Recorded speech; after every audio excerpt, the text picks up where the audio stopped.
بسم الله الرحمن الرحيم والمرسلات عرفا فالعاصفات عصفا والناشرات نشرا فالفارقات فرقا فالملقيات ذكرا عذرا أو نذرا إنما توعدون لواقع فإذا النجوم طمست وإذا السماء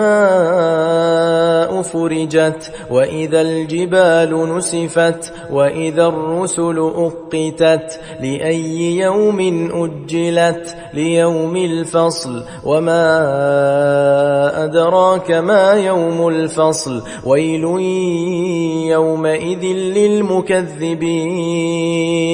ألم نهلك الأولين ثم نتبعهم الآخرين كذلك نفعل بالمجرمين ويل يومئذ للمكذبين ألم نخلقكم من ماء مهين فجعلناه في قرار مكين إلى قدر معلوم فقدرنا فنعم القادرون ويل يومئذ للمكذبين ألم نجعل الأرض كفاتا أحياء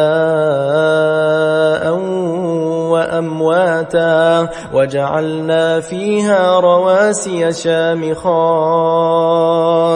وأسقيناكم ماء فراتا ويل يومئذ للمكذبين انطلقوا إلى ما كنتم به تكذبون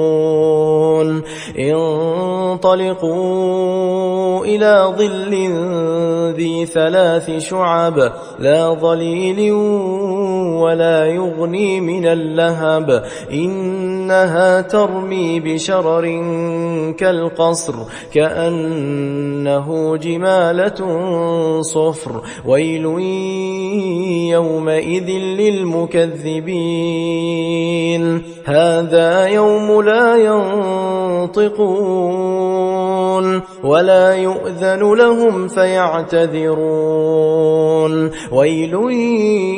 يومئذ للمكذبين هذا يوم الفصل جمعناكم والأولين فإن كان لكم كيد فكيدون ويل يومئذ للمكذبين إن المتقين في ظلال وعيون وفواكه مما يشتهون كلوا واشربوا هنيئا بما كنتم تعملون إنا كذلك نجزي المحسنين ويل يومئذ للمكذبين كلوا وتمتعوا قليلا إنكم مجرمون ويل يومئذ للمكذبين